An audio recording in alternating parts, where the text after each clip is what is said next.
जय हिंद साथियों, तमारी समक्ष फरी एक बार लईने आई गया है। इंडियन पोस्ट पेमेंट बैंक में भर्ती है, बहुत सरस भर्ती है। हवे जोई लीए detail guideline procedure for online application registration, payment of fees और डॉक्यूमेंट एंड अपलोड स्केन। सौथी पहला आपणे वेबसाइट पर आई जईशुं, त्यां टाइप करीशुं India post payment bank recruitment 2025।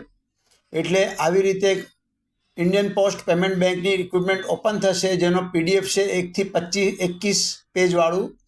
आ तमने झूम करीने बतावी देवामां। इंडिया पोस्ट पेमेंट बैंक अने recruitment 51 circle based executive contract basis IPPB एमां जे post of ministry communication 100% equity on by government of India छे, और एटले 100% गवर्नमेंटनी भागीदारीमां छे, गवर्नमेंट हस्तक छे। एमां एक्जिक्यूटिवनी जरूर छे, एटले जेटले गुजरातमांथी एप्लाय करशो एटले गुजरातमां ज मूकवाना छे। डोमिसाइल एटले बहारना लेवाना नथी, गुजरातमांथी गुजरातना, मध्यप्रदेशमांथी मध्यप्रदेशना, राजस्थान तो राजस्थानना, एवी रीते डोमिसाइलमां कहेवाय। हवे एक्जिक्यूटिव टोटल 51 पोस्ट है, एमां 21 થી 35 वर्ष लखेलुं छे बराबर। अनरिजर्व 13 सीट है, ईडब्ल्यूएस में 3, ओबीसी में 19, एसी में 12 और एसटी में 4 है। दोस्तों बहुत ओછી सीट है, एटले घबराई न जता, तम तमारे बिंदास प्रयत्न करजो, बिंदास आगळ वधीए। सर्कल वाइज अहींया एटले स्टेट वाइज बताव्युं छे के केटला स्टेटमांथी केटला लोको लेवाना छे। एमां सौथी वधारे गुजरातमांथी लेवाना छे, गुजरातमांथी गुजरातमां लेवाना छे। एमां पण वेकेन्सी लिस्ट आपेલું છે આપણને। હવે આપણે નીચે જઈએ પેજ નંબર 3 ઉપર। અહીંયા બતાવવામાં આવ્યું છે totally the candidate apply four 1 vacancy only, અને એક માટે એક જ એપ્લિકેશન કરી શકશો તમે, અને જે પણ જગ્યા એલિજિબલ હશે તે આઉટલેટમાં મૂકવામાં આવશે, તમને બીજો આઉટલેટ આપવામાં આવશે નહીં। એ બહુ સરસ વાત છે। Select and will be post banking outlet which apply have applied, એટલે ત્યાં તમે એપ્લાય કર્યું ત્યાં જ આઉટલેટમાં તમને આપવામાં આવશે, એની રીતે બીજી જગ્યાએ તમને આપવામાં આવશે નહીં। હવે અહીંયા આવી રીતે ત્રીજા નંબરમાં બતાવવામાં આવ્યું છે। હવે પેજ નંબર નીચે જતા રહે 3માં, તો job description and minimum eligibility criteria, એટલે એક્ઝિક્યુટિવ પોઝિશન છે અને જોબની ડિટેલ છે। હવે છોડી આગળ વધીએ આપણે। ગ્રેજ્યુએટ એની ડિસિપ્લિન, એટલે ગ્રેજ્યુએટ હોવું જોઈએ। Preference will be give the candidate having domicile of the state applying for, એટલે તમે ગુજરાતમાં રહેતા તો ગુજરાતમાં જ એપ્લાય કરી શકો, ગુજરાત બહારના એપ્લાય ગુજરાતમાં કરી શકશે નહીં। IPPBની આ વેકેન્સી છે। હવે આગળ વધી જઈએ આપણે એનાથી। હવે પીરિયડ ઓફ કોન્ટ્રાક્ટ અહીંયા 1 વર્ષનું બતાવવામાં આવે છે, ફરી 2 વર્ષનું આગળ ફર્ધર પીરિયડ 2 વર્ષનું કરવામાં આવશે।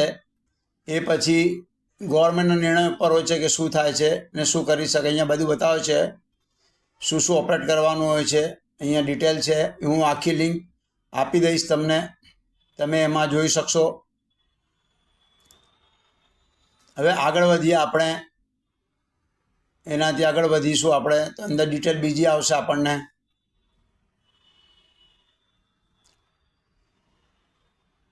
અહીંયા બધું સિલેક્શન પ્રોસેસ ને પીરિયડ કોન્ટ્રાક્ટ લખેલું છે, સિલેક્શન પ્રોસેસ છે એ પણ બતાવી દઈએ આગળ આપણે। મેરિટના આધારે થશે તમારી સિલેક્શન, અને ટેબલ ઇન્ટરવ્યૂ થશે।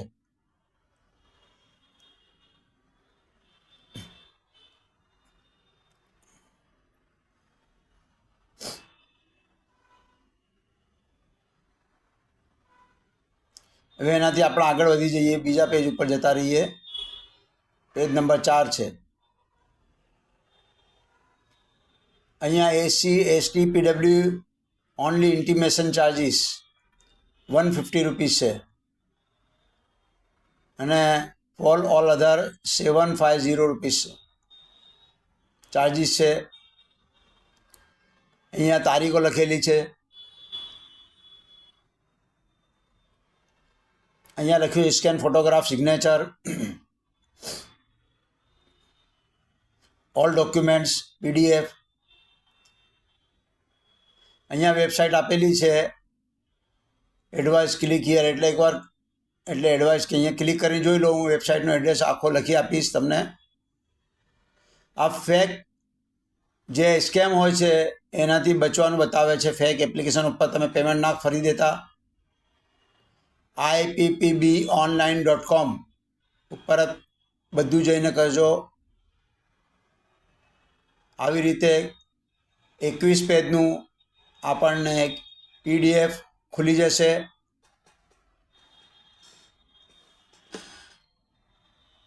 હવે આગળ વધીશું આપણે.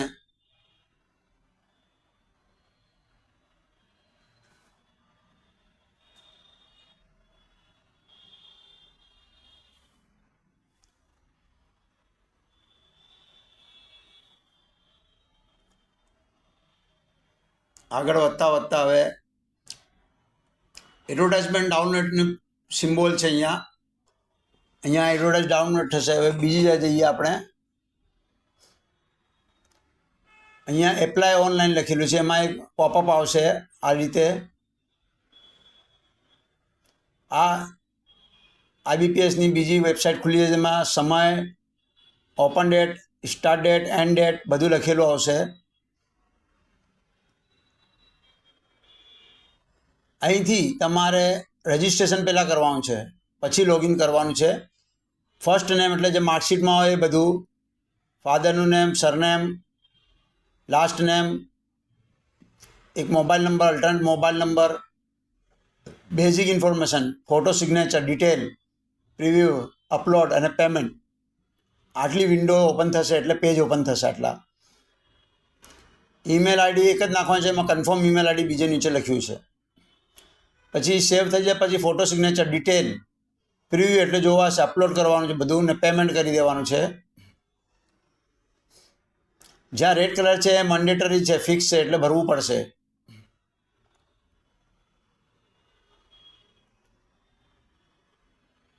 ટોટલ 6 પેજ છે ફિલ કરવાના તમારે ધ્યાનથી.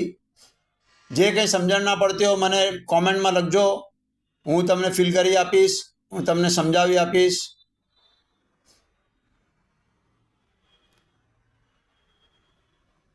અહીંયા ડાઉનલોડનો ઓપ્શન આવે છે. અહીંયા join formalities require for the selection હવે બધું લખેલું છે.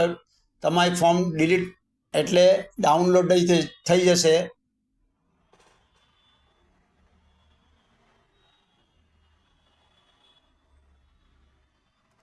આ ફરી ઓપન થઈ ગયું છે એટલે તમને સમજણ પડે. મિત્રો, બહુ મહેનતથી વિડીયો બનાવું છું તમારા માટે. ખાસ લાઇક, શેર અને સબસ્ક્રાઈબ કરજો. હું અપડેટ કરતો રહીશ.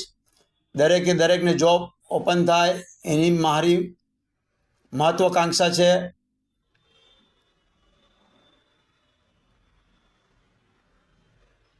આ અપડેટ આવી ગયું અંદર.